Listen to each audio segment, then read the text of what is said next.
හොඳයි දරුවනේ අපි උසස් පෙළ ජෛව පද්ධති තාක්ෂණවේදී විෂයයටතේ අපි 4 වන ඒකකයවත් එක්ක සාකච්ඡා කරමින් ඉඳුවේ පුතේ. ඉතින් අපි අද දවසේ ඔබත් එක්ක කතා කරන්න බලාපොරොත්තු වෙන විශේෂයෙන්ම මේ භූගත ජලයේ පුනරාරෝපණය කියන කොටස සිට කතා කරන්න බලාපොරොත්තු වෙන දුවේ පුතේ. පුනරාරෝපණය කියන වචනේ දුවේ පුතේ අපිට නුහුරු වචනයක් නෙවෙයි. අපි මේක කුඩා පන්ති වල ඉඳන් ඉගෙනගෙන තියෙනවා නේද දරුවනේ. පුනර්ජනනේ නේද? පුනර්ජනනී වෙනවා. අපි දන්නවා දැන් අර සමහර සත්වාකාරී ඉන්නවා අපි කියන පුනර්ජනනී ඉන්නවා කියන්නේ අපි දන්නවා සත් අර දේහේ කොටසක් කැඩලා ගියපම හුණ වගේ සත්තුන්ගේ අපි දන්නවා නැවතේ කොටස වර්ධනය වෙනවා. පුනර්වර්ධනය, පුනර්ජනනය, පුනර්භවය ගැන අපි අහලා තියෙනවා නේද දරුවනේ. ඉතින් මේ වගේ දේවල් අපි අහනවා මේ පුනර්වර්ධනය. නැවත අර කැඩලා ගියපු කොටස් සතුන්ගේ වර්ධනය වෙලා ඒ ශාරීරික කොටස් එකලස් වීම සිද්ධ වෙනවා සමහර සතුන්ගේ. ඉතින් මේ ඒ වගේම දරුවනේ මේ අපිට පුනරාගමනය ඉතින් අපි එක එක වචන අහලා තියෙනවා නේද? පුනර්භවය. ඉතින් මෙතන බලන්නකො මේ පුනරාරෝපණය නැවත ආරෝපණය වෙනවා. නැවත එකතු වෙනවා. භූගත ජලයට ජලය එකතු වෙනවා.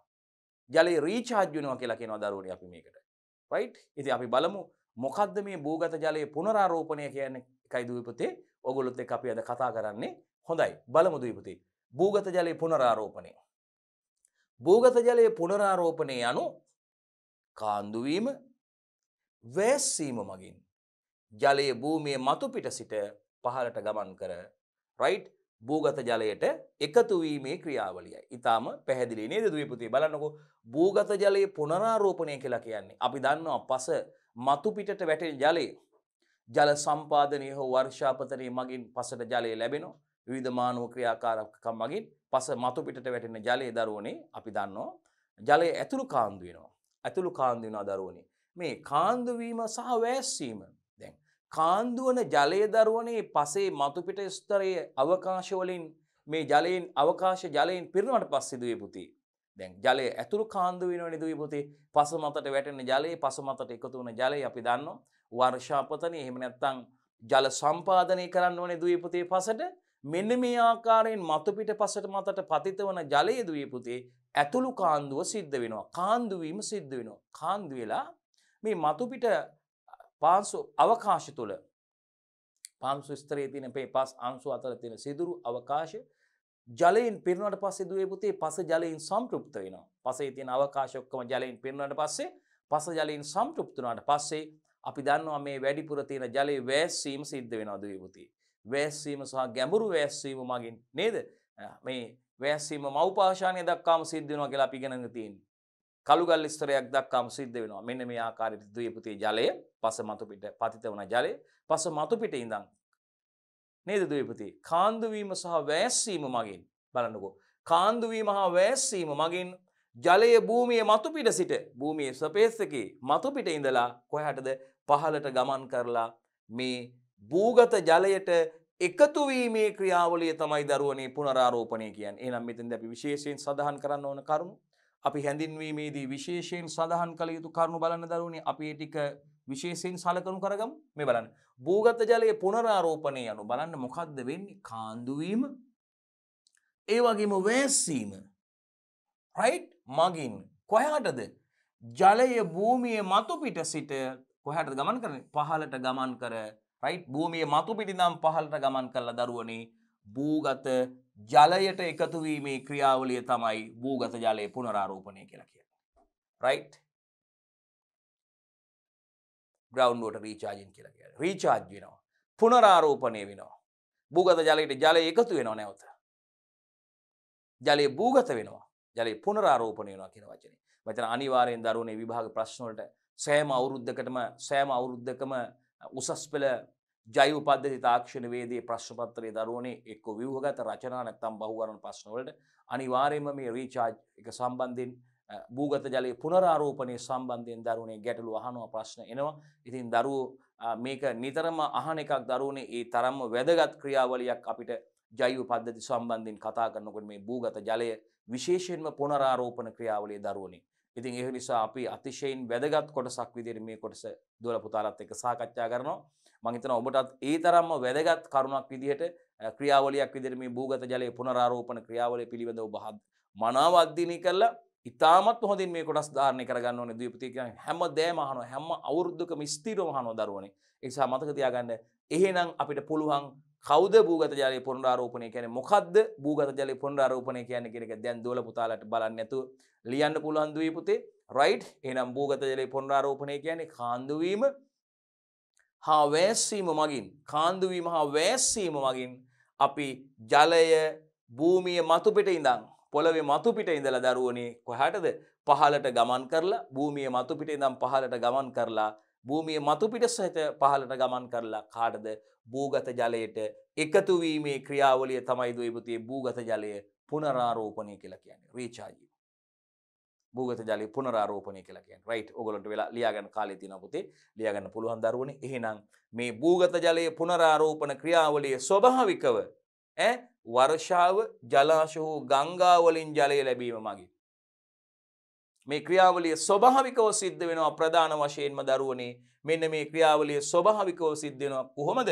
වර්ෂාව ඒ වගේම ජලාශ හෝ ගංගා වලින් ජලය ලැබීම හෝ එහෙම නැත්නම් කෘත්‍රිමව පුතේ ජල සම්පාදනය හා වෙනත් මානව ක්‍රියාකාරකම් මගින් සිදු වෙන්න පුළුවන් ආරම්භයක් ගත්ත ආරම්භයේදී කතා කරා වගේ පුතේ මේ ක්‍රියාවලිය ස්වභාවිකව සිද්ධ වෙන්න පුළුවන් කොහොමද ස්වභාවිකව සිද්ධ වෙන්න පුළුවන් වර්ෂාපතනයේ මගින් ඒ වගේම දුවේ පුතේ ජලාශ හෝ ගංගා වලින් ජලය ලැබීමෙන් සිද්ධ වෙන්න පුළුවන් දරුවනේ මේක ඒ වගේම කෘත්‍රිමව නැත්තම් කෘත්‍රිමව කොහොමද ජල සම්පාදනයේ මගින් හා වෙනත් මානව ක්‍රියාකාරකම් මගින් සිද්ධ වෙන්න පුළුවන් කෘත්‍රිමව ස්වභාවිකව වෙනත් මේ ඒ කෘත්‍රිම නැත්තම් ස්වභාවිකව වෙන්න පුළුවන් වර්ෂාපතනයේ මගින් දරුවනේ ඒ වගේම අපි දන්නවා ගංගා ඒ වගේම ජලාශවල තියෙන ජලය රයිට් භූගත වීම පුනරාරෝපණය සිද්ධ වෙනවා දරුවනේ අපි ඒක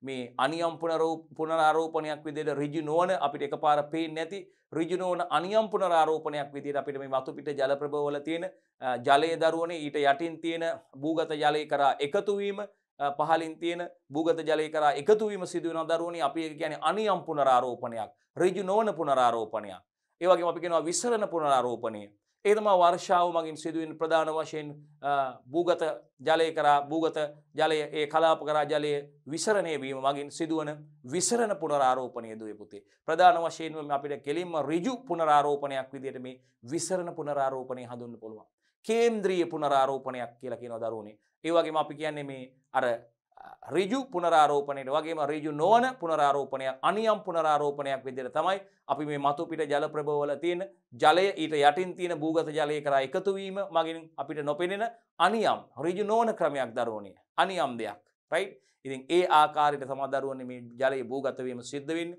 ඉතින් ස්වභාවිකව වගේම කෘත්‍රිම ක්‍රම මොනවද කියන එක දැන් දෝල පුතාලා දන්නවා මේක සිද්ධ වන ආකාරය කෘත්‍රිම ක්‍රම විදිහට අපිට කියන්න පුළුවන් දරුවනේ මානව ක්‍රියාකාරකම් මගින් නේද එක්ක ජල සම්පාදනයේ මගින් කෘත්‍රිමව නම් ජල සම්පාදනයේ හා වෙනත් මානව ක්‍රියාකාරකම් මගින් දරුවනේ මේ භූගත ජලයේ පුනරාරෝපණය සිද්ධ වෙන්න පුළුවන් රීචාර්ජ් වෙන්න පුළුවන් හොඳයි දීප්තිය සරලවම මම හිතන්නේ ඉතාමත්ම සරලව දුවල පුතාලට කියලා දුන්නේ බොහොම පැහැදිලි එහෙනම් අපි පුළුවන් ඊළඟට ඉදිරියට යමු දරුවනේ බලන්න මේ ක්‍රියාවලිය තුල සිදුවන විශේෂයෙන්ම භූගත ජලය පුනරාරෝපණය මේකදී අපි කතා කරනවා දීප්තිය මේ භූගත ජලයේ පුනරාරෝපණයේ වැදගත්කම් ඒ වගේම භූගත ජලයේ පුනරාරෝපණය වැඩි දියුණු කරන්න අපි ගන්න ඕන ක්‍රියාමාර්ග මොනවද කියන එක සම්බන්ධයෙන් දුවේ පුතේ මෙතනදී කතා කරනවා නිසා බොහෝම අවධානයෙන් අහුම්කම් දෙන්න දරුවනේ මේ කටයුතු හොඳින් කරගන්න මොකද අනිවාර්යයෙන්ම ඔබට අවබෝධය අවශ්‍ය වෙන්නේ. ඉතින් හරියටම මේ භූගත ජලයේ පුනරාරෝපණයට අදාළව පුනරාරෝපණය කියන්නේ මොකද්ද මොනවද පුනරාරෝපණ ක්‍රම ඉතින් මේ භූගත ජලයේ පුනරාරෝපණය වීමේ වැදගත්කම් මොනවද ඒ වගේම අපිට මේ භූගත ජලයේ පුනරාරෝපණය වැඩි දියුණු කරන්න යොදා ගන්න පුළුවන් ක්‍රියාමාර්ග මොනවද කියන එක දුවේ පුතේ අපි මෙතනදී ඕගොල්ලොත් එක්ක ප්‍රධාන වශයෙන් කතා කරනවා. හොඳයි අපි ඉදිරියට යමු දුවේ පුතේ පාඩමේ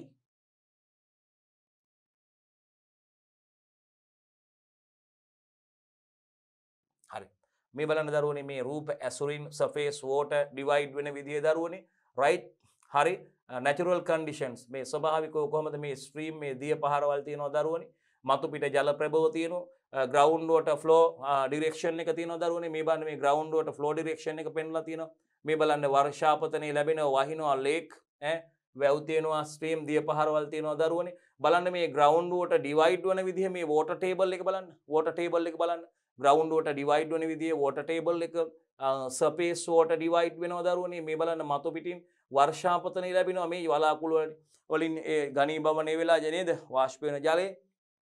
ලේක් එකක් තියෙනවා right. ඊට පස්සේ මේ බලන්න මේකෙත් හරි. ඊට පස්සේ surface water divide වෙනවා ground water divide right.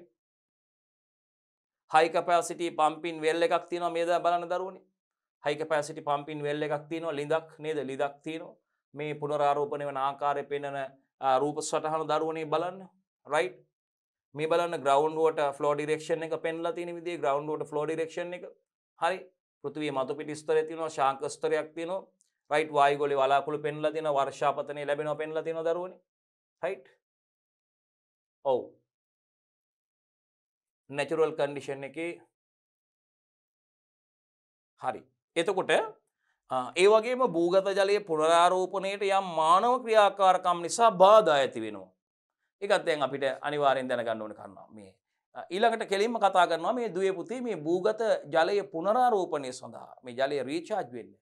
භූගත ජලයට ජලය එකතු වීමේ ක්‍රියාවලියට බාධා ඇති වෙනවලු මේ විවිධ මානව ක්‍රියාකාරකම් නිසා මිනිස් ක්‍රියාකාරකම් නිසා බාධා ඇති වෙනවලු. බලමුකෝ මොනවද මේ භූගත ජලයේ පුනරාරෝපණය සඳහා බාධා ඇතිවන මිනිස් ක්‍රියාකාරකම් නැත්නම් මානව ක්‍රියාකාරකම් මොනවද කියලා බලමුකෝ දරුවනේ. ඇයි මිනිස්සු මේකට බාධා කරන්නේ? කොහොමද මිනිස්සු මේකට බාධා ඇති වෙන්නේ? මිනිස්සු නිසා මිනිසුන්ගේ ක්‍රියාකාරකම් නිසා මේ විශේෂයෙන්ම භූගත ජලයේ පුනරාරෝපණ ක්‍රියාවලියට කොහොමද දුවේ පුතේ බාධා ඇති වෙන්නේ කියන එක අපි බලමු දුවේ පුතේ මොන වගේද කියලා බලන්නකෝ.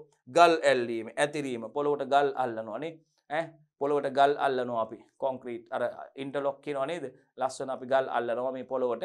ඉතින් එතකොට මේ ගල් මතටනේ ජලය පතිත වෙන්නේ. පතිත වෙලා ජලය අපදාවේ වෙලා යනවනේ දුවේ පුතේ. එතකොට පොළොවට ගල් අල්ලපුවාම මේ කොන්ක්‍රීට් කරපුවාම පොළොව එතනින් පහළට මේ පොළොවට පතිත වෙන ජලය කාන්දු වෙන්න වැස්සෙන්න අවස්ථාවක් නැහැ. ඇයි? මේ වෙනත් පෘෂ්ඨයක් නැති ඊට යටින්නේ මතු පිට පෘෂ්ඨය තියෙන්නේ පස්සේ. ඉතින් මේ පතිත වෙන ජලය අපදාවේ වෙලා ඉවත් වෙලා යන්න පුළුවන් දරුවනේ. එහෙනම් ගල් ඇල්ලීම නැත්නම් ගල් ඇතිරීම අපිට විශේෂයෙන්ම මානව ක්‍රියාකාරකම් විදිහට මිදුලට ගල් අල්ලලා ලස්සනට ඉන්ටර්ලොක් කරලා නේද කැට අල්ලලා තියෙනවා. ඉතින් මේ වෙනකොට මේක බාධාවක් දරුවනේ. භූගත ජලයේ රීචාර්ජ් වෙන්න. භූගත ජලයට ජලය එකතු වෙන්න පුනරාරෝපණයට බාධාවක් දරුවනේ මේක.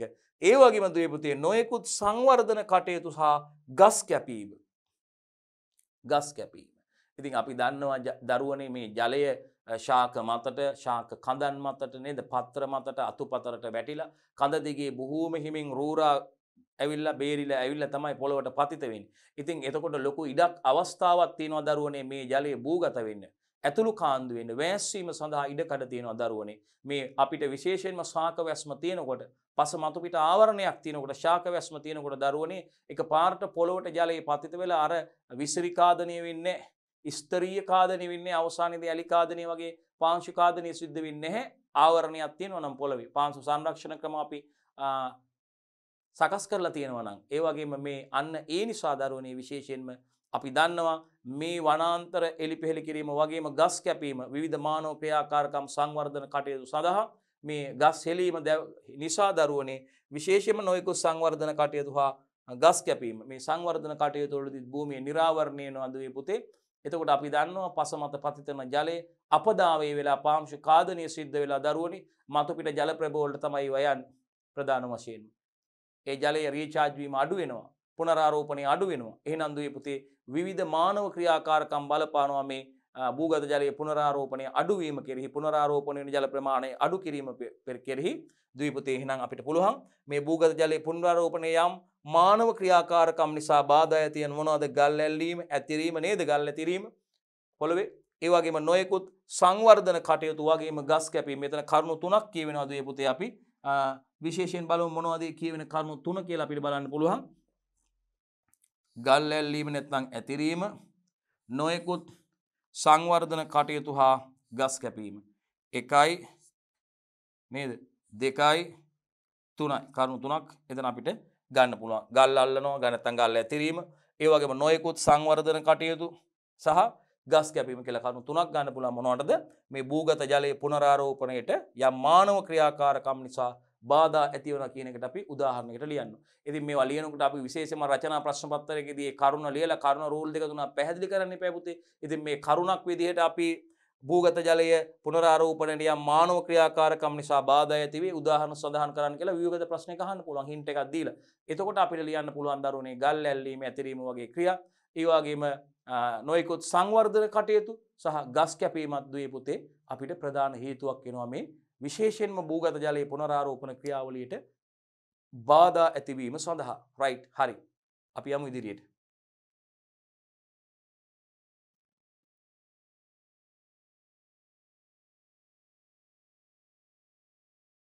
ඒ වගේම මතු පිට පසට හානි වෙන්න පුළුවන්. මතු පිට පසට හානි වෙන්න පුළුවන් දරුවනේ.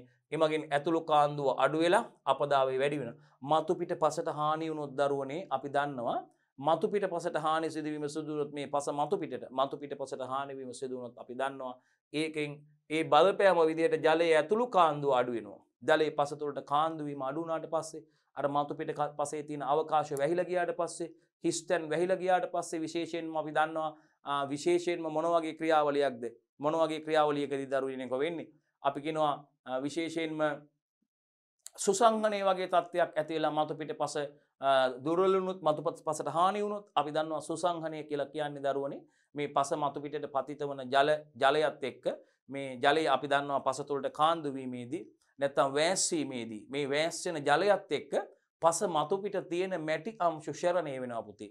පස මතු පිට තියෙන මැටි අංශු අර ෂරණය වීම නිසා ඇතුළට ගමන් කරලා දරුවනේ අර පස් අංශු අතර තියෙන අවකාශ සිදුරු මේ මොකද වෙන්නේ? ඔල මේවා තැම්පත් වෙලා ඒ සිදුරු අවහිර වෙනවා. ජිද්‍ර මේ අවකාශ සිදුරු වල මේ පස් සරණය වෙන පස් අංශු තැම්පත් වීම නිසා දරුවනේ මේවා අවහිර වෙනවා. ඉතින් ඒක නිසා මේ වැස්සීම සහ ගැඹුරු වැස්සීම අඩාල වෙලා මේ භූගත ජලයට ජලය එකතු වෙන එක නතර වෙනවා අඩු වෙන්න හේතුවක් වෙනවා දරුවනේ මේ මතු පිට පසට බාධා ඇතිවීම නිසා සුසංහනය. මේවට හේතු වෙනවා දීර්ඝ කාලයක් තිස්සේ කෘෂි උපකරණ භාවිතා කිරීම, ඒ වගේම බිම් සැකසීමේ කටයුතු මනාව සිදු නොකිරීම වගේ දේවල් නිසා අපිට ඇත්තටම මේ පසක් සුසංහනය වෙන්න පුළුවන් පුතේ. ඉතින් මේ සුසංහිත පසක් යථා තත්ත්වයට පත් කරගන්න නම් අපිට පසට කාබනික ද්‍රව්‍ය එකතු කරන්න පුළුවන් දුවල පුතාලා දන්නවා අපි මේ දේවල් ඉගෙනගෙන තියෙන්නේ නේද පුතේ? නිසි භෝග වගා හා රටා ක්‍රම භාවිතා කරන්න පුළුවන්.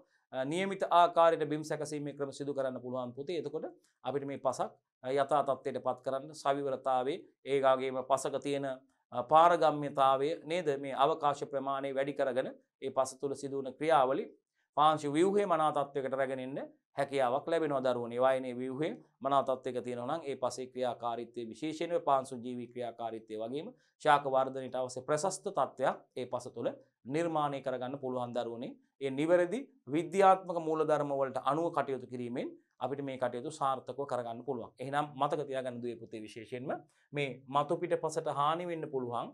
ඉතින් මතු පිට පස හානි වුණොත් මොකද වෙන්නේ? විශේෂයෙන්ම ඇතුළු කාන්දුව අඩු වෙලා අපදාවේ වැඩි වෙනවා. ඉතින් මේ අර විදිහට මැටි අංශු ගිහිල්ලා පස් අංශු අතර රැඳුනට පස්සේ මැටි අංශු ෂරණය වෙලා මතු පිට ස්තරයේ තියෙන මැටි අංශු මේ ජලයත් එක්ක ෂරණය වෙලා මේ අවකාශ අවහිර වුණාට පස්සේ දරුවනේ අපි දන්නවා මේ ජලයේ පස මතු පිටින් ගලාගෙන ජලයේ පස තුල රැඳිලා තියෙනවා. මේ ජලයේ පස මතු පිට රැඳිලා මේ මතු පිට අපදාවේ වැඩි වෙනවා. ජලයේ පස මතු පිටින් ගලාගෙන යනවා එතකොට. රයිට් මං හිතන්නේ පැහැදිලි. ඒකත් හේතුවක් වෙනවා භූගත ජලයේ පුනරාරෝපණය අඩාල වීම සඳහා. ඒ වගේම ජල සම්පාදනයේ හෝ ජල සැපයීම සඳහා භූගත ජලයේ භාවිතය අන්න බලන්නකෝ අපිට භෝග වගා කටයුතු සඳහා වෙන්න පුළුවන් දරුවනේ. මානව විවිධ මානව අවශ්‍යතා සඳහා වෙන්න පුළුවන්. අන්න මෙන්න මේ කටයුතු සඳහා විශේෂයෙන්ම දුවේ පුතේ මේ ජල සම්පාදනය භෝග වගා කටයුතු සඳහා සිදු කරන ජල සම්පාදනය ඒ වගේම ජල සැපයුම විවිධ මානව අවශ්‍යතා සඳහා ජලය සපයන්න අවශ්‍ය වෙනවා දරුවනේ. ජලය සපයා ගැනීමට අවශ්‍ය වෙනවා. මෙන්න මේ සඳහා දීර්ඝකාලීනව විශේෂයෙන්ම මේ සඳහා ජලය භාවිතා කිරීමෙන් භූගත ජලයේ භාවිතය භූජල මට්ටම පහත වැටෙන්න හේතුවක් වෙනවා. භූගත ජල මට්ටම පහත වැටෙන්න මේ ග්‍රවුන්ඩ් වෝටර් ලෙවල් එක පල්ලෙහාට යන්න අඩු වෙන්න ඉතින් බලපානවා විශේෂයෙන්ම පුදුවේ පුතේ මේ ජල සම්පාදනයේ විශේෂයෙන්ම භෝග වගා කටයුතු කෘෂි කාර්මික කටයුතු සඳහා ජල සම්පාදනයේ සඳහා දරුවනේ ජලය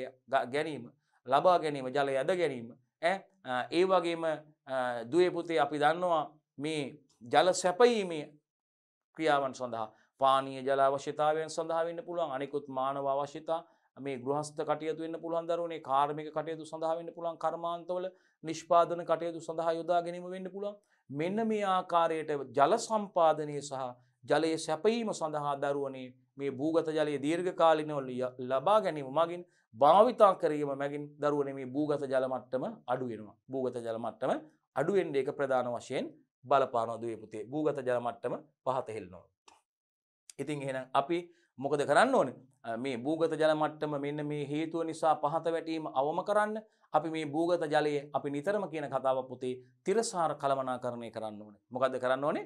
මේ භූගත ජලයේ තිරසාර කළමනාකරණය කරන්න ඕනේ. එහෙනම් අපි හොඳ අලුත් තැනකට ඇවිල්ලා තියෙන දරුවනේ මේ බලන්න තිරසාර භූගත ජල කළමනාකරණයට භූගත ජලයේ පුනරාරෝපණය ඉතා වැදගත් වේ. අන්න බලන්න.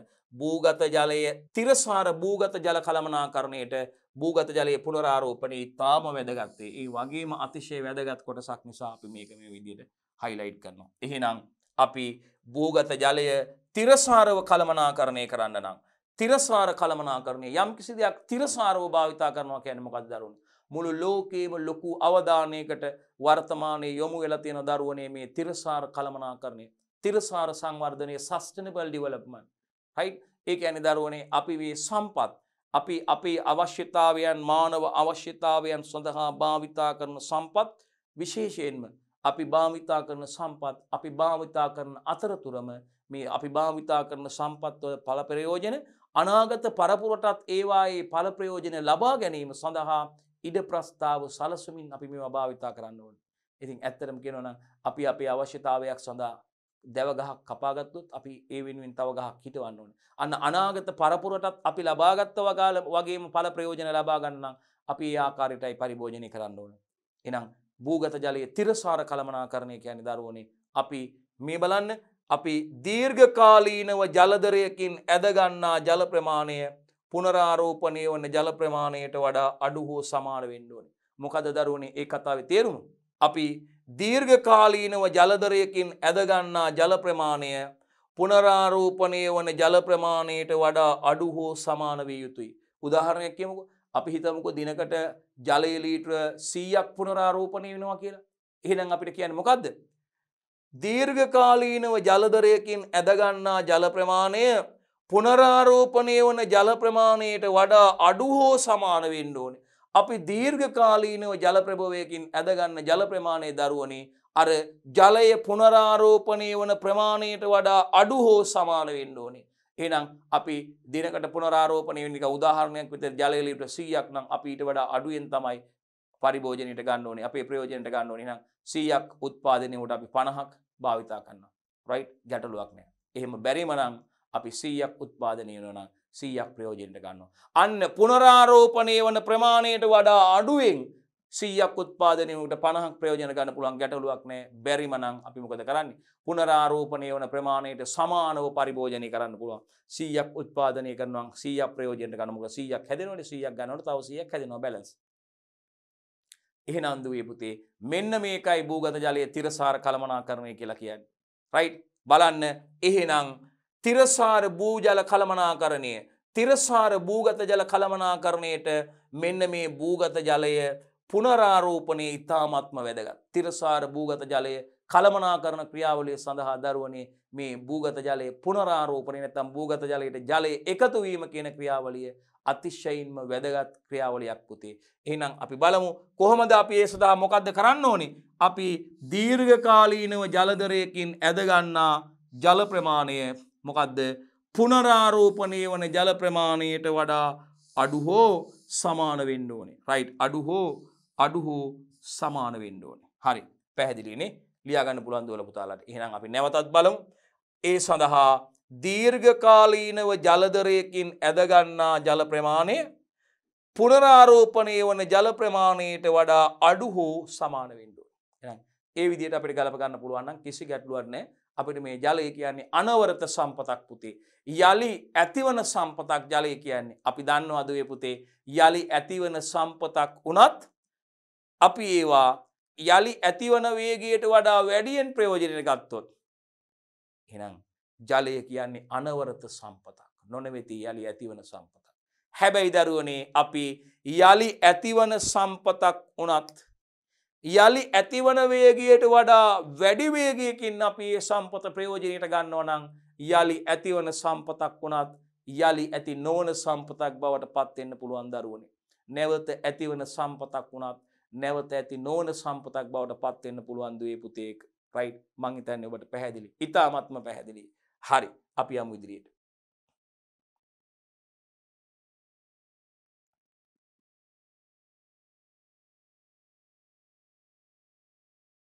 මෙන්න භූගත ජලයේ පුනරාරෝපණය වෙන්න පුළුවන් ප්‍රධාන ක්‍රම දෙකක් තියෙනවා. මෙන්න පළවෙනියා මෙන්න වැඩකාරයා කවුද? විසරණ පුනරාරෝපණය. රයිට්. විසරණ පුනරාරෝපණය. මේ බලන්න රූපේ තියෙනවා. බලමු මේ රූපය මොකද්ද කියලා. බලන්න. මෙන්න මේ ක්‍රියාවලිය මොකද්ද බලන්න දරුවනේ මේ සිදුවන ක්‍රියාවලිය. aquifer recharge. බලන්න. මේ බලන්න මේ ශාකයක් තියෙනවා. මේ ශාකයෙන් ඊතල දාලා තියෙනවා. මේ පත්‍ර වගේ පේනවා. මේ කොළ වගේ පේනවා. ටී අකුරක් දාලා තිනවා. මොකද්ද මේ? ශාක මගින් ජලය වාෂ්පාකාරයෙන් ඉවත් වෙනවා. ට්‍රාන්ස්පිරේෂන්. කැපිටල් T අකුරක් දාලා තිනවා. මේ ඊතල තියෙනවා කොළ පාටට. මේ බලන්න මේ ශාක වලින් ජලය මේ බලන්න. ශාකවල තියෙන ජලය ශාකවල අඩංගු ජලය ශාකයකින් ජලය වාෂ්පාකාරයෙන් ඉවත් වීමේ ක්‍රියාවලිය දරුවනේ. අපි ශාකයකින් ජලය වාෂ්පාකාරයෙන් ඉවත් වීමේ ක්‍රියාවලියට කියන්නේ ට්‍රාන්ස්පිරේෂන් නැත්නම් උත්ස්වේදනය. ශාකයකින් ජලය වාෂ්පාකාරයෙන් ඉවත් වීමේ ක්‍රියාවලියට කියන්නේ උත්ස්වේදනය කියලා. වැඩිපුරම මේ උත්ස්වේදනය සිදු වෙන්නේ පුටිකා හරහා සිදුවන පුටිකා උත්ස්වේදනය මගින්. 80ක් විතර ප්‍රමාණයක් සිද්ධ වෙන්නේ පුටිකා උත්ස්වේදනය. ශාක පත්‍රයක් ගත්තාම මේ ශාක පත්‍රයේ දරුවනේ උඩු අපිචර්මයේ සහ යටි අපිචර්මයේ කියලා කොටස් දෙකක් තියෙනවා. මෙන්න මේ යටි අපිචර්මයේ පාලක සෛල වලින් වටවෙච්ච පුටිකා සිදුරු තියෙනවා දරුවනේ. යටි අපිචර්මයේ තියෙනවා දරුවනේ පාලක සෛල. රයිට්. මෙන්න මේ පාලක සෛල වලින් වටවෙච්ච පුටිකා සිදුරු වලින් සිදුවන පුටිකා උත්ස්වේදනය තමයි දරුවනේ ශාකවල වැඩිපුරම සිදුවෙන්නේ. එහෙනම් හොඳට මතක තියාගන්න. ශාකයකින් ජලය වාෂ්පාකාරයෙන් ඉවත් වීමට මා ට්‍රාන්ස්පිරේෂන් නැත්නම් අපි උත්ස්වේදන ක්‍රියාවලිය කියලා කියන්නේ. මේ බලන්න නම් මේ කැපිටල් T අකුරෙන් පෙන්වන්නේ මේ ජලය ශාකයකින් වාෂ්පාකාරයෙන් ඉවත් වෙනවා. ඒ වගේම පස මතු පිටින් ජලය වාෂ්ප වෙනවා. ඒකට අපි කියන්නේ වාෂ්පීකරණය කියලා. මේ තියෙන කැපිටල් E වලින් ඉවපොරේෂන් කියලා අපි කියන්නේ ඉවපොරේෂන් වාෂ්පීකරණය. පස මතු පිට තියෙන ජලයක් දරුවනේ වාෂ්ප වෙනවා. මේ තියෙන කැපිටල් E වලින් මේ පෙන්වන ඊතලයකින් මෙහෙම ඇවිල්ලා මේ උඩට යන්නේ ඉවපොරේෂන් වෙනවා. ඒ වගේම ප්‍රෙසිපිටේට් මේ බලන්න වලාකුළු නිර්මාණය වෙලා මේ ජලය නැවත පුතේ බලන්න ජල බිඳු විදිහට පොළවට පතිත වෙනවා. P අකුරෙන් පෙන්වන්නේ ඒකයි. රයිට්. ඒ පොළොව මත පතිත වන ජලය මේ බලන්න ජලයේ පොළොව මත පතිත වන ජලය මේ බලන්න කැපිටල් I වලින් ඉන්ෆිල්ට්‍රේෂන් වෙනවා. මොකද වෙන්නේ? ඇතුළු කාන්දුව වෙනවා. මේ බලන්න ඊට පස්සේ මේ පස ජලයෙන් සම්තෘප්ත වුණාට පස්සේ මේ පස මත පතිත වෙන ජලයෙන් වැඩි කොටසක් මොකද වෙන්නේ? වර්ෂාපතනය අධික වෙනකොට ඒ ජලය මේ බලන්න පස මතු පිටින් ගලාගෙන යනවා. අපි කියනවා රන් ඔෆ් වෙනවා. රන් ඔෆ් කැපිටල් R වලින් පෙන්නන්නේ රන් ඔෆ් කියන එක. බලන්න පස මතු පිටින් ජලය ගලාගෙන ගිහිල්ලා මේ මතු පිට ජල ප්‍රබෝල්ට ඒ ජලය එකතු වෙනවා. ඒ වගේම මේ බලන්න පස ජලයෙන් සම්තෘප්ත වුණාට පස්සේ අවකාශ සම්පූර්ණයෙන්ම ජලයෙන් පිරුණාට පස්සේ වැඩිපුර තියෙන ජලය මොකද වෙන්නේ? මෙන්න මේ aquifer recharge නැත්නම් අපි දන්නවා aquifer recharge. එහෙම නැත්නම් විසරණ පුනරාරෝපණය. රයිට් මේ විසරණ පුනරාරෝපණය AR වලින් හඳුන්වන්නේ විසරණ පුනරාරෝපණය සිද්ධ වෙනවා දරුවනේ. එහෙනම් වර්ෂාවෙන් ලැබෙන ජලය මේ බලන්න ඉන්ෆිල්ට්‍රේෂන් කැපිටල් අකුරෙන් කැපිටල් I වලින් රූපයානුසාරයෙන් මේ රූපයෙන් අපිට මේ ක්‍රියාවලිය සම්පූර්ණයෙන්ම ඔබට අවබෝධ කරලා දුන්නා දුවේ පුතේ. එහෙනම් මතක තියාගන්න වර්ෂාපතනයෙන් ලැබෙන ජලය මොකද්ද? කාන්දු වීම මගින් වර්ෂාපතනයෙන් ලැබෙන ජලයේ කාන්දු වීම මගින් කොහෙද? භූගත ජල මට්ටම සම්තෘප්ත වන තෙක් ජලය විශාල වශයෙන් ව්‍යාප්ත වීමයි. මෙන්න මේ භූගත ජල මට්ටම සම්තෘප්ත වෙන තෙක් ජලය විශාල වශයෙන් ව්‍යාප්ත වීම සිදු වෙනවා දුවේ පුතේ. මෙන්න මේ විසරණ පුනරාරෝපණය මගින්. එහෙනම් මෙය ප්‍රාදේශීය පුනරාරෝපණය කියලා කියනවා මේකට. ප්‍රාදේශීය පුනරාරෝපණය වගේම ඍජු පුනරාරෝපණය. එහෙම නැත්නම් ස්ථානීය පුනරාරෝපණය විදිහටත් මේ විසරණ පුනරාරෝපණය සිද්ධ වෙනවා. විසරණ පුනරාරෝපණය සිද්ධ වෙනවා දරුවනේ. එහෙනම් දුවේ පුතේ භූගත ජලයේ පුනරාරෝපණය වෙන්න පුළුවන් ප්‍රධානම පළමුවන ක්‍රමය තමයි විසරණ පුනරාරෝපණය. මේකෙදී වර්ෂාවෙන් වැස්සෙන් ලැබෙන ජලය දුවේ පුතේ කාන්දු වීම මගින් මේ බලන්න භූගත ජල මට්ටම සම්තෘප්ත වන තෙක් භූගත ජල මට්ටමේ අවකාශ ඔක්කොම පිරෙනකන් සම්තෘප්ත වන තෙක් දුවේ පුතේ ජලය විශාල වශයෙන් ව්‍යාප්ත වීම සිදු වෙනවා, පැතිරීම සිද්ධ වෙනවා. ජලය විශාල වශයෙන් ව්‍යාප්ත වීම සිද්ධ වෙනවා දුවේ පුතේ. මේක ප්‍රාදේශීය පුනරාරෝපණය කියලා හඳුන්වනවා. ඒ වගේම ඍජු පුනරාරෝපණයක් කියලා අපිට මෙයාව හඳුන්වන්න පුළුවන්. මෙයා ඍජු පුනරාරෝපණය කියලා අපි හඳුන්වනවා දුවේ පුතේ. ඒ වගේම ස්ථානීය පුනරාරෝපණය කියලා හඳුන්වනවා. බලන්න එයාව හඳුන්වන නම් කීයක් තියෙනවද බලන්න. ප්‍රාදේශීය පුනරාරෝපණය ප්‍රාදේශීය පුනරාරෝපණය කියනවා.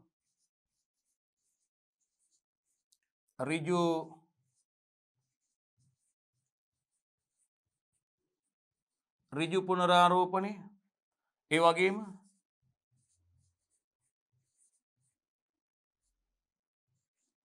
ස්ථානීය පුනරාරෝපණය.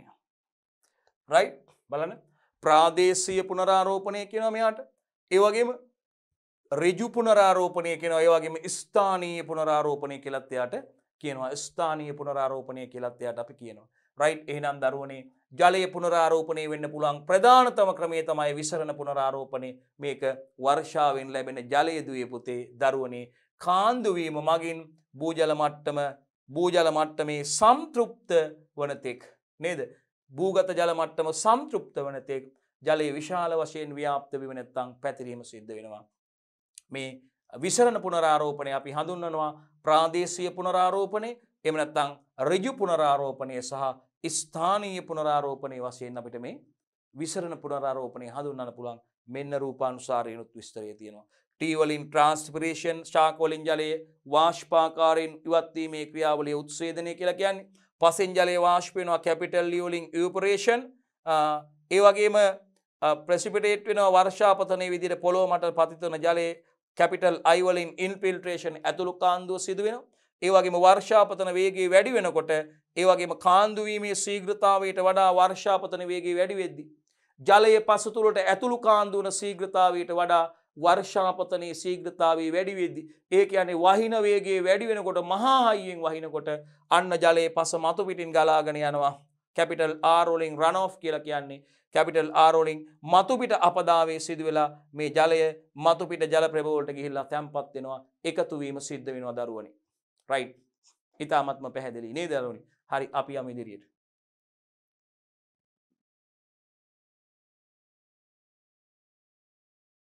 මෙන්න කේන්ද්‍රීය පුනරාරෝපණය. මෙන්න අර ඍජු නොවන අනියම් ක්‍රමය, අනියම් සම්බන්ධතා කියලා අපි කියන්නේ. කවුරුත් දන්නේ නැතුව හොරෙන් සිද්ධ වෙන ක්‍රියාවලිය, අනියම් දේවල් නේද? අනියම් ඇසුරක්, අනියම් සම්බන්ධතාවයක්, අනියම් සිදුවීමක්, ඍජු නොවන වක්‍ර ක්‍රමයක් විදිහට තමයි අපි මේක අවබෝධ කරගන්න ඕනේ. එහෙනම් බලන්න අපි යනවා කේන්ද්‍රීය පුනරාරෝපණය. දෙවනි එක්කෙනා එයා තමයි කේන්ද්‍රීය පුනරාරෝපණය. අපි පටන් ගද්දිම කිව්වා රයිට්, පටන් ගද්දිම අපි කිව්වා මෙහෙම මේකුත් තියෙනවා කියලා නේද දරුවනේ? එහෙනම් බලන්න ජලාශ, ඇලදොල වැනි මේවා කවුද? මතු පිට ජල ප්‍රභව වලින් ඒවාට කොහෙන්ද පහලින් පිහිටන්නේ? පහලින් පිහිටි ජලදර කලාපවලට ජලය ගමන් කිරීමයි. ඇලදොල, ගංගා, විල් පොකුණු ජලාශ තියෙනවා නේ පුතේ. මෙන්න මේ මතු පිට ජලාශවල, මතු පිට ජල ප්‍රභවවල මේ බලන්නකෝ. ඒ ජල ප්‍රභවවල ඒවාට පහලින් ජල ප්‍රභවවලට පහලින් තියෙනවනේ දරුවනේ ජලදර. මෙන්න මේ ජල ප්‍රභවවලට පහලින් පිහිටි ජලදර කලාපවලට, ජලදර වලට, ජල ප්‍රභවවලට පහලින් පිහිටි මොනවටද? මේ ජල ප්‍රභවවලට පහලින් පිහිටි ජලදර කලාපවලට ජලයේ ගමන් කිරීමයි දරුවනේ සිදුවෙන්නේ. පේන්නේ ඍජු නොවන අනියම් ක්‍රමයක්. කේන්ද්‍රීය පුනරාරෝපණය කියලා අපි ආව හඳුන්වනවා දුවේ පුතේ. එහෙනම් බලන්න අපි කේන්ද්‍රීය පුනරාරෝපණය කියලා කියන්නේ කාටද? ජලාශ, ඇලදොල වැනි මතු පිට ජල ප්‍රභව වලින්. ඇලදොල, ගංගා, විල් පොකුණු ඒවා තමයි මතු පිට ජල ප්‍රභව, පෘථුවියේ මතු පිට ස්තරයේ පිහිටලා තියෙන මතු පිට ජල ප්‍රභව. මෙන්න මේ මතු පිට ජල ප්‍රභව වල මේ ජල ප්‍රභවලට යටින් පිහිටි අන්න ජලදර කරා දරුවනේ මොකද වෙන්නේ මේ පිහිටි ජලදර කලාපවලට ජලය ගමන් කිරීම තමයි අපි කේන්ද්‍රීය නැත්තම් අපි කියන්නේ අනියම් පුනරාරෝපණයක් විදියට මේක ඍජු නොවන මෙයා ඍජු නොවන අනියම් පුනරාරෝපණයක් ලෙස අපිට හඳුන්වන්න පුළුවන්. ඔන්න දෙන්න කවුද පළවෙනියා විසරණ පුනරාරෝපණය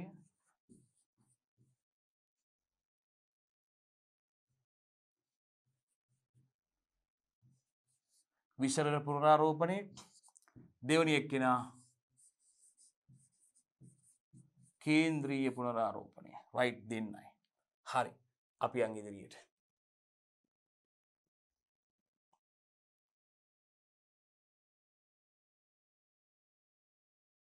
අපි යනවා මේ භූගත ජලය පුනරාරෝපණය කරන සාධක. රයිට් දුවේ පුතේ අපි දැන් ඔයගොල්ලොත් එක්ක කතා කරන්න යන්නේ මෙන්න මේ භූගත ජලය පුනරාරෝපණය කරන සාධක. මොනවද භූගත ජලය පුනරාරෝපණය කරන සාධක කියලායි දරුවොත් එක්ක කතා කරන්න යන්නේ. අපි පටන් ගත්ත ඒ කොටස ආරම්භයේදී භූගත ජලය පුනරාරෝපණය ගැන කතා කරා දරුවනේ.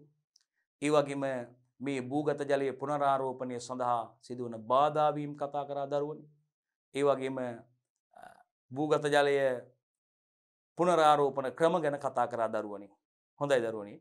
අපි දැන් කතා කරන්න යන්නේ භූගත ජලය පුනරාරෝපණය කරන සාධක ගැන. ෆැක්ටර්ස් ගැන. මේ භූගත ජලය පුනරාරෝපණය කරන සාධක මොනවද දුවේ පුතේ මතක් කරගන්නකො බලන්න. රයිට් අපි කියලා දෙන්නයි යන්නේ. එහෙනම් දුවේ පුතේ අපි මේ කොටසෙන් බලන්න යන්නේ මේ භූගත ජලය පුනරාරෝපණය වන සාධක. පුනරාරෝපණය කෙරෙහි බලපාන සාධකනේ නේද බලන්නකෝ භූගත ජලය පුනරාරෝපණය කරන සාධක බලන්න.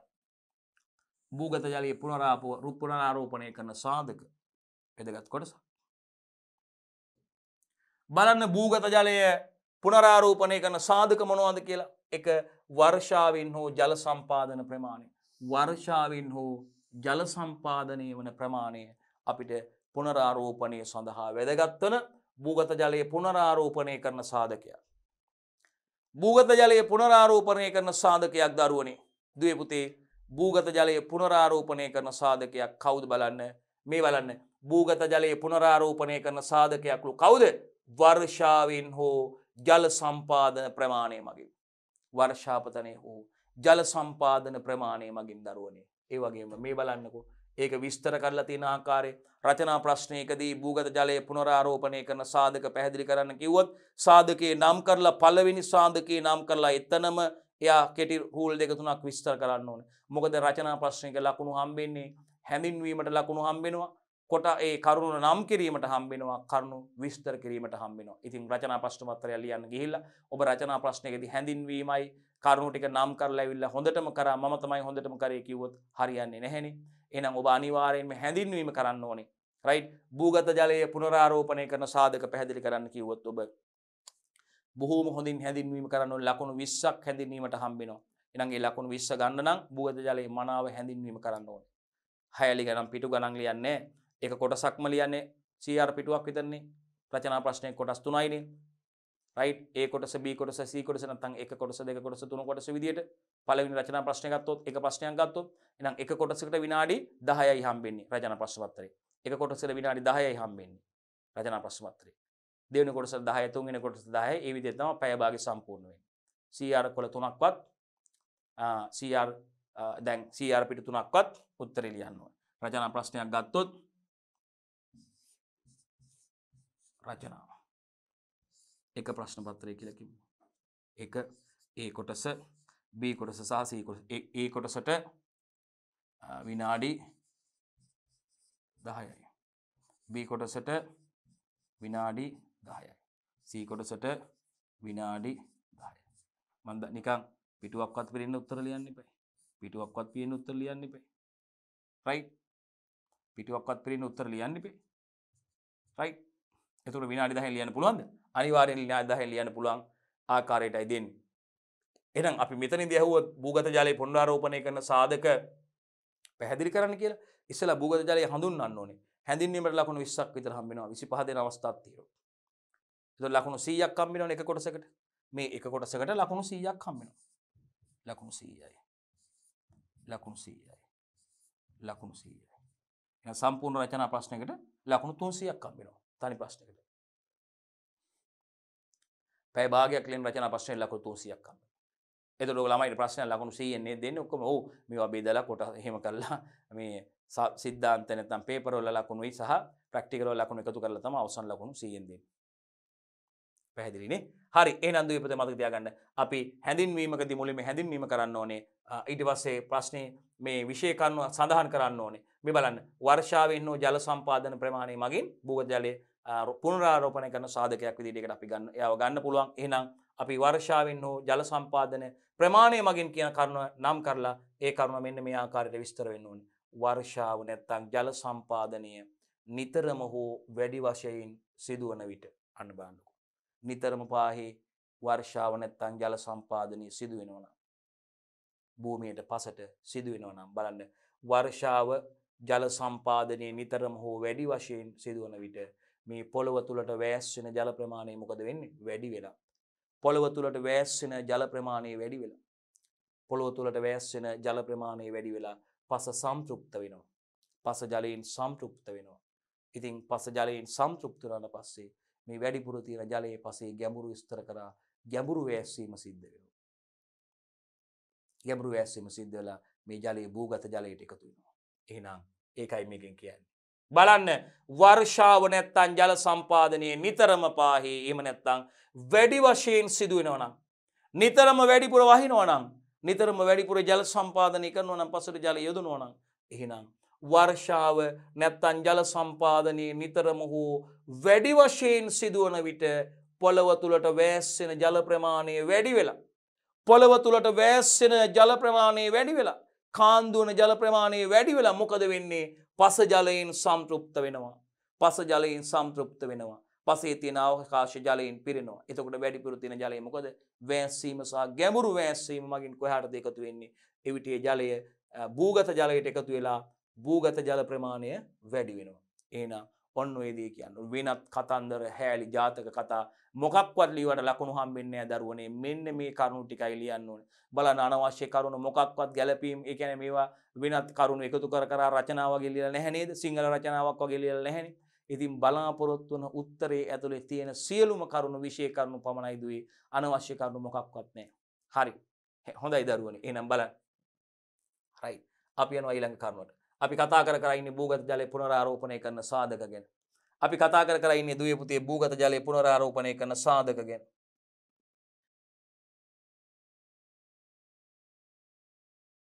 භූමියේ පිහිටීමත් මේ භූගත ජලය පුනරාරෝපණය කෙරෙහි බලපාන සාධකයක් වූ පැහැදිලිවම වූ භූමියේ පිහිටීමත් දරුවනේ දුවේ පුතේ භූමියේ පිහිටීම ගත්තාම මෙන්න මේ භූමියේ පිහිටීම කියන එකත් විශේෂයෙන්ම භූගත ජලයේ පුනරාරෝපණය කෙරෙහි බලපාන සාධකයක් වූ ප්‍රබල සාධකයක්. ඇත්ත. ඔව්. ප්‍රධාන සාධකයක් තමයි. කවුද ප්‍රධාන සාධකය? භූමියේ පිහිටීම. බලන්න. විශේෂයෙන්ම බෑවුම් සහිත භූමියක නම් දරුවනේ විශේෂයෙන්ම බෑවුම් සහිත භූමියක නම් රයිට් බලන්න බෑවුම් සහිත භූමියක මොකද වෙන්නේ? අපදාවේ වැඩි වී පසතුලට ජලය වැස්සීමට ඇති ඉඩකඩ අඩු කරනවා. නමුත් සමතලා භූමියක බලන්නකෝ සමතලා බිමක ජලය අපදාවේ අඩු කරන අතර එවිට වැස්සීම වැඩි වී භූගත ජල ප්‍රමාණය වැඩි වෙනවා. භූමිය පිහිටීම. භූමිය බෑවුම් සහිත නම් බලන්න බෑවුම් සහිත නම් මොකද වෙන්නේ? භූමිය බෑවුම් සහිත නම් මොකද දුවේ පුතේ වෙන්නේ? භූමිය බෑවුම් සහිත නම් ජලය අපදාවේ වන වේගය වැඩි. ජලය අපදාවේ වන වේගය වැඩි භූමිය බෑවුම් සහිත නම් ජලය අපදාවේ වන ප්‍රමාණය වැඩි. ජලය මතු පිටින් අපදාවේ වෙලා යන දරුවනේ. ජලය වැඩිපුර අපදාවේ වෙලා යනවා. රයිට්. මේ අවස්ථාවේ නම් මොකද වෙන්නේ? අපදාවේ අඩුයි. ජලය මොකද වෙන්නේ? පස තුලට ඇතුළු කාන්දුව සිද්ධ වෙනවා නේද දරුවනේ? ජලයේ පස තුලට ඇතුළු කාන්දුව සිද්ධ වෙලා මේ පසේ තියෙන අවකාශය මේ පස් අංශු අතර තියෙන අවකාශය මොකද වෙන්නේ? පස් අංශු පස් අම්සු අතර තියෙන අවකාශ මොකද වෙන්නේ දරුවනේ? මේ බලන්න හිස් තැන් ජලයෙන් පිරෙනවා. මේ පස ජලයෙන් සම්තෘප්ත වෙනවා දරුවනේ. පස ජලයෙන් සම්තෘප්ත වෙනවා. රයිට්. සමතලයි නම් භූමිය පිහිටීම සමතලයි නම් මේ බලන්න ජල සම්පාදනය හෝ වර්ෂාපතනයෙන් ලැබෙන ජලය පස තුළට කාන්දු වීම නැත්නම් වැස්සීම සිද්ධ වෙනවා. පස තුළට කාන්දු වීම සිද්ධ වෙලා පස ජලයෙන් සම්තෘප්ත වෙනකොට වැඩිපුර තියෙන ජලය මොකද වෙන්නේ? වැස්සීම සිද්ධ වෙනවා. වැස්සීම සහ ගැඹුරු වැස්සීම මගින් ඒ ජලය භූගත ජලයටයි එකතු වෙන්නේ. ජලය භූගත වීම සිද්ධ වෙනවා. මේකෙදි බලන්නකො ජලයේ අපදාවේ වැඩි.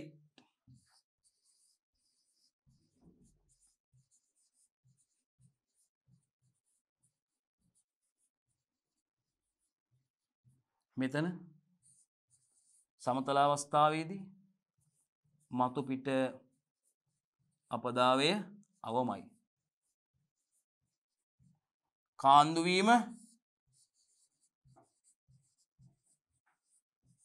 උපරිමයි. කාන්දු වීම හා වැස්සීම උපරිමයි මේ අවස්ථාවේදී. මේ අවස්ථාවේ මතු පිට අපදාවය අධිකයි. ඒ කියන්නේ මෙතනදී වැස්සීම හා කාන්දු වීම අවමයි. මේක විශේෂයෙන්ම භූමියේ බෑවුම මේ සමතල භූමියක. මෙන්න භූමියේ බෑවුම් සහිත වෙනකොට මේ බලන්න. බෑවුම් සහිත භූමියක අපදාවයේ වැඩි වී මෙන්න මතු පිට අපදාවයේ අධිකයි බෑවුම් සහිත භූමියක ජලයේ පස්ස මතු පිටින් ගලාගෙන යනවා වේගයෙන් ජලය ගලාගෙන යනවා. බෑවුම් සහිතයි. එහෙනම් භූමියේ පිහිටීම සලකනකොට දරුවනේ බෑවුම් සහිත භූමියක අපදාවයේ වැඩි මේ රූපේ බලන්න. පස තුළට ජලයේ වැස්සීමට ඇති ඉඩ කඩ අඩුයි. ජලයේ පස තුළට වැස්සීමට තියෙන ඉඩ කඩ අඩුයි දරුවනේ. හරි.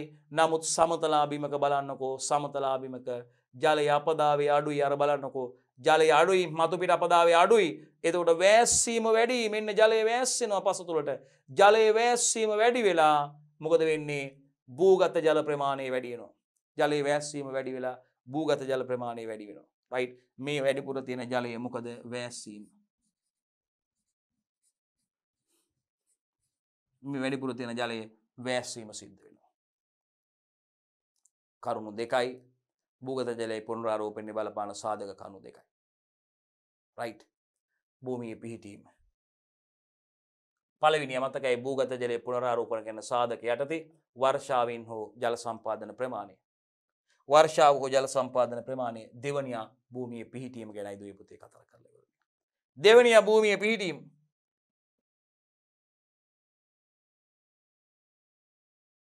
තව ඉන්නවා තුන්වෙනියා කියනවා එයත් ලේසිනියා තුන්වෙනියා කවුද? පසේ ස්වභාවය. තුන්වෙනියා පසේ ස්වභාවය. සවිවරතාවයේ වැඩි පසක ඒ කියන්නේ අවකාශ හිස්තැන් වැඩි පසක අවකාශ හිස්තැන් සවිවරතාවයේ ජිද්‍ර අවකාශ නැත්නම් සවිවරතාවයේ වැඩි පසක. මොකද්ද සවිවරතාවය කියලා කියන්නේ? පසක අවකාශ කලාපයේ පරිමාව මුළු පරිමාවට දරන අනුපාතයේ ප්‍රතිශතය යම් පසක අවකාශ කලාපයේ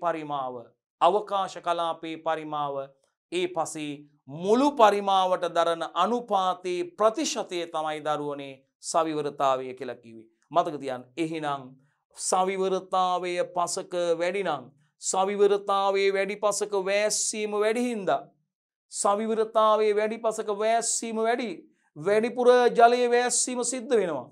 සවිවරතාව වැඩි පසක වැස්සීම වැඩි නිසා මොකද වෙන්නේ? පාංශු ජල ප්‍රමාණය ඉහළ යනවා.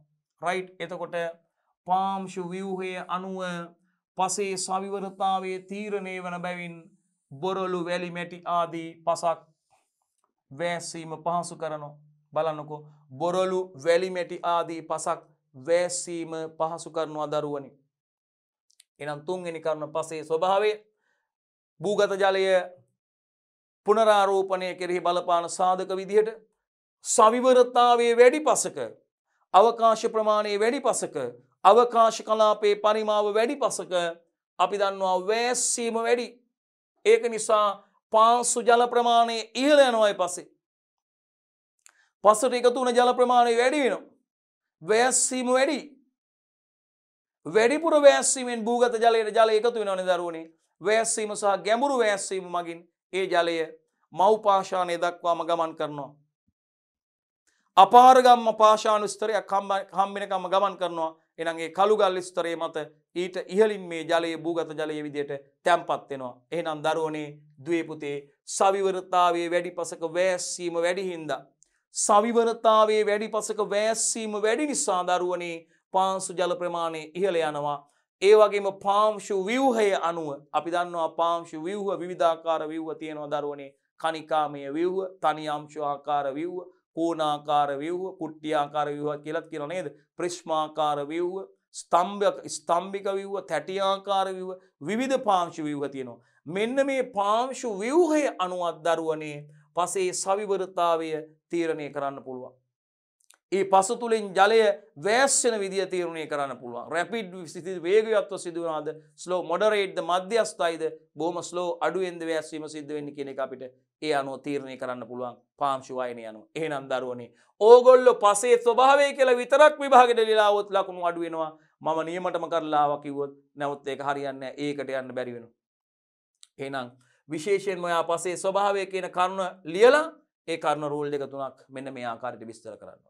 එතකයි ඔයාලට සම්පූර්ණ ලකුණු හම්බෙන්නේ. අපි මේ සිද්ධාන්ත කොටස් කතා කරමින් ඉන්නේ දරුවනේ.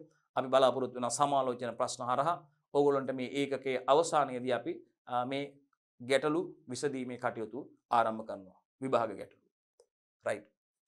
එහෙනම් මතක තියාගන්න පාංශු ව්‍යුහය අනුව පසේ සවිවරතාවය තීරණය වෙනවා. ඒ නිසා බොරළු, වැලි, මැටි පසක් වැස්සීම පහසු කරනවා. බොරළු, වැලි, මැටි පසක් මොකද්ද? වැස්සීම පහසු කරනවා.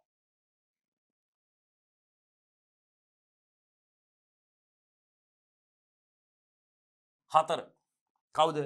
පාෂාණවල ස්වභාවය. පාෂාණවල ස්වභාවයත් බලපානවලු භූගත ජලයේ පුනරාපනයකේ බලපාන සාධකයක්. පාෂාණවල ස්වභාවය. පාෂාණ නිර්මාණය වෙලා තියෙන ඛනිජවල ස්වභාවය හා ඒවා බැඳී ඇති ආකාරය වැස්සීමට වැදගත් වෙනවා. වැස්සීමට වැදගත් වෙනවා. මොනවද දරුවනේ වැස්සීමට වැදගත් වෙන්නේ? ජලයේ වැස්සීමට වැදගත් වෙන්නේ මොකද්ද?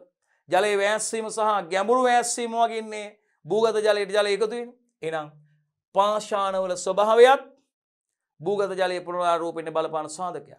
මොකද්ද? පාෂාණ නිර්මාණය වෙලා තියෙන ඛනිජවල ස්වභාවය. පාෂාණ නිර්මාණය වෙලා තියෙන ඛනිජවල ස්වභාවය හා ඒවා බැඳිලා තියෙන ආකාරය අනුව බොන්ඩ් වෙලා තියෙන ආකාරය අනුව වැස්සීමට වැදගත් වෙනවා ඒක. වැස්සීමට ඒ ක්‍රියාවලිය වැදගත් වෙනවා. එහෙනම් උදාහරණයක් විදියට දරුවනේ බලන්න ජීර්ණය වෙමින් පවතින පාෂාණ, ජීර්ණය වෙමින් තියෙන පාෂාණ ජලයේ වැස්සීමට වැඩි ඉඩක් දෙන අතර ජීර්ණයේ වෙමින් තියෙන පාෂාණ දුවේ පුතේ ජලයේ වැස්සෙන්න වැඩි ඉඩක් දෙනවලු. හරිනේ කතාව. ඒ වගේම ග්‍රැනයිට් පාෂාණ එසේ ජලයේ වැස්සීමට ඉඩ ලබා නොදේ. අන්න ග්‍රැනයිට් පාෂාණය වැස්සීමට ඉඩ දෙන්නේ නැහැ. හැබැයි ජීර්ණය වෙමින් පවතින පාෂාණ විභාගයට අනිවාර්යයෙන්ම හයි බහුවන් ප්‍රශ්නයකට හෝ ව්‍යුහගත ප්‍රශ්නෙට ස්ථීරවම හයි මතක තියාගන්න. මතක තියාගන්න ජීර්ණය අපි කතා කරන්නේ භූගත ජලයේ පුනරාරෝපණය කෙරෙහි බලපාන සාධක යටතේ මෙන්න මේ පාෂාණවල ස්වභාවය කොහොමද ඒ සඳහා වැදගත් වෙන්නේ කියන එක. එහෙනම් දුවේ පුතේ පාෂාණ නිර්මාණය වෙලා තියෙන ඛනිජවල ස්වභාවය, පාෂාණ නිර්මාණය වෙලා තියෙන ඛනිජවල ස්වභාවය හා ඒවා බැඳී ඇති ආකාරය, ඒවා බැඳිලා තියෙන ආකාරය වැස්සීමට බලපානවලු. හැබැයි ජීර්ණයේ වෙමින් පවතින පාෂාණ ගත්තොත් ජලයේ වැස්සීමට වැඩි ඉඩක් ලබා දෙනවලු. කවුද පුතේ ජලයේ වැස්සීමට වැඩි ඉඩක් ලබා දෙන පාෂාණ?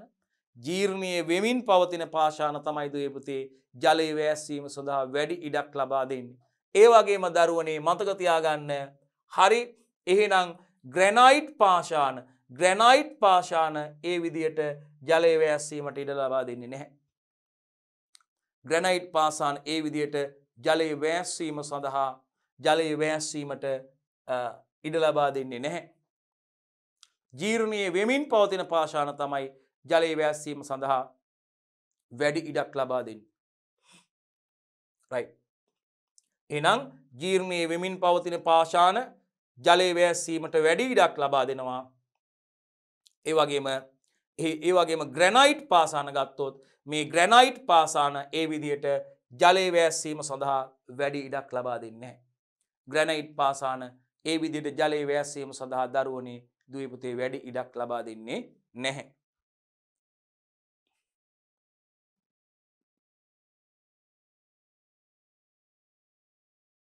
අපි යනවා ශාක ගහණය හා වෙනත් දි รา පත් වන ද්‍රව්‍ය වල පැවතීමත් පස්වෙනි කරුණ.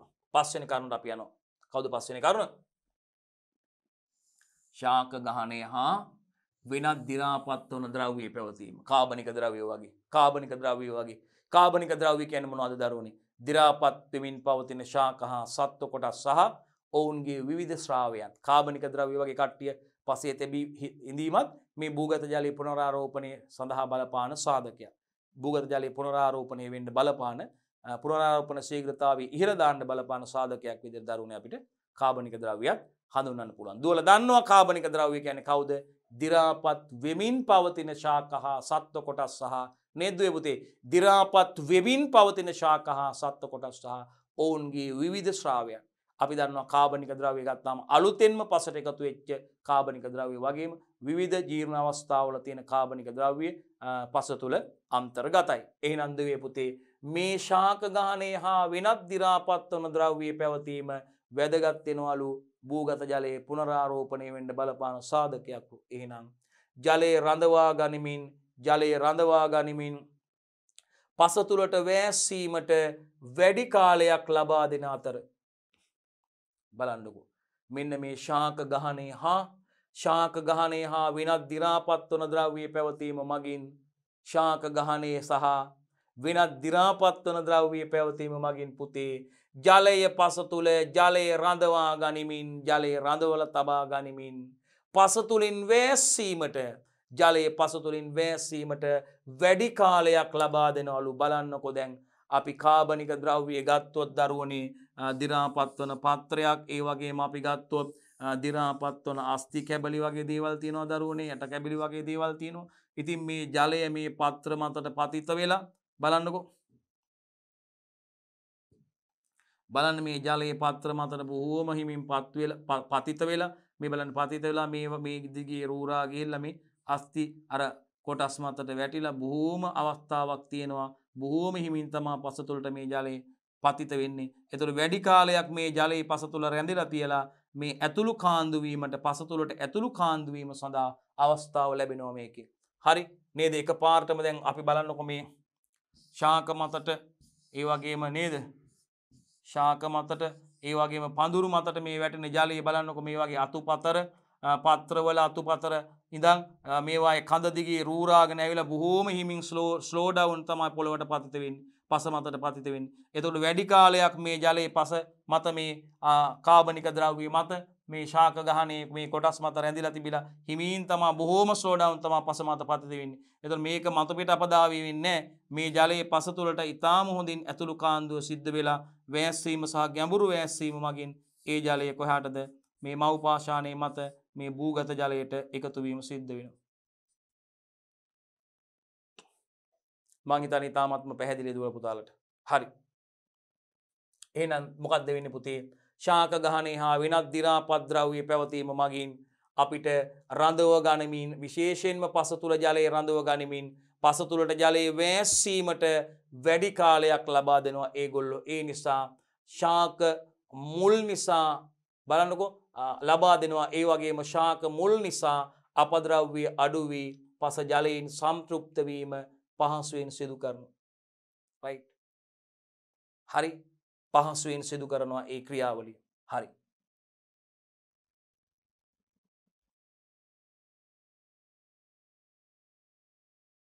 හයවෙනි කරුණ මානව ක්‍රියාකාරකම් කොහොමද බලපාන්නේ කියලා අපි බලන්නේ.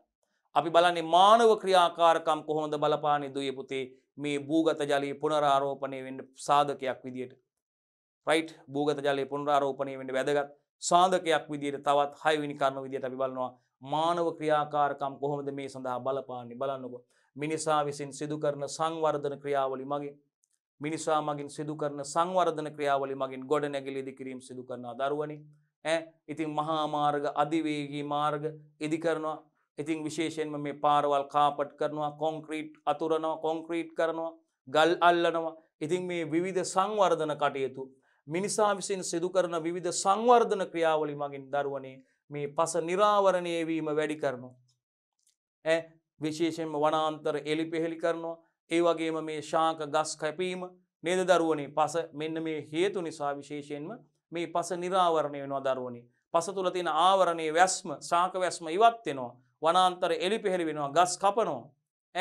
තෘණ ආවරණ පස ආවරණය කරලා තියෙන දේවල් ඉවත් කරනවා පසෙන්. ඉතින් මේ හේතුවෙන් පස නිරාවරණය වෙනවා දුවේ පුතේ. පස නිරාවරණය වෙනකොට මොකද වෙන්නේ? කෙලීම ජලයේ පස මත පතිත වීමෙන් මේවා විශේෂයෙන් මොකද පාංශු කාදනය වෙලා පස මතු පිටින් ජලය ගලාගෙන යනවා. මතු පිට අපදාවේ වැඩිවීමක් සිද්ධ වෙන්නේ දරුවනේ. එහෙනම් විශේෂයෙන්ම මානව ක්‍රියාකාරකම් වල බලපෑම ගත්තොත් මේ භූගත ජලයේ පුනරාරෝපණය කෙරෙහි ප්‍රධාන වශයෙන්ම මිනිසා විසින් සිදු කරන සංවර්ධන ක්‍රියාවලිය මගින් පස නිරාවරණය වීම වැඩි කරන අතර එතකොට මොකද්ද වෙන්නේ? අපදාවේ වැඩි වෙනවා.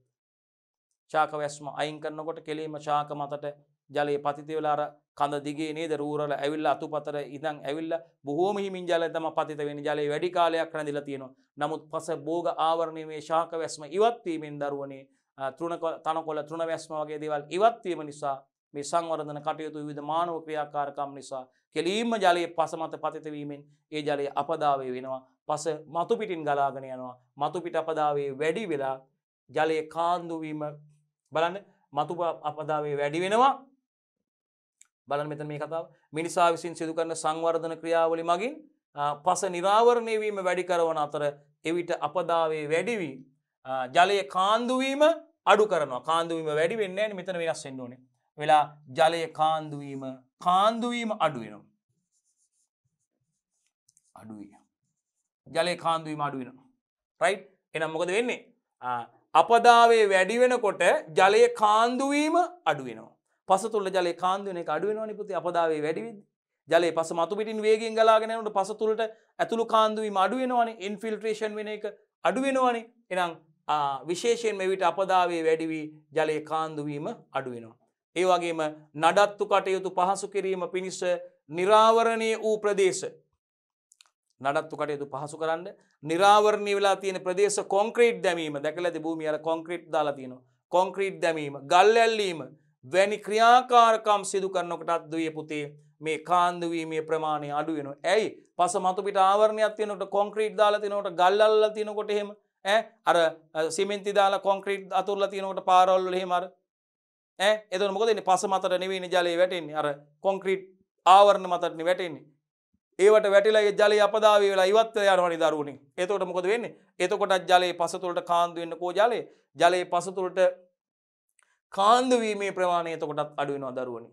ජලයේ පස තුලට කාන්දු වීමේ ප්‍රමාණයත් අඩු වෙනවා දරුවනේ. හොඳයි දරුවනේ අපි ඊළඟ කොටසෙන් ඉතිරි ටික බලමු කොහොමද කියලා.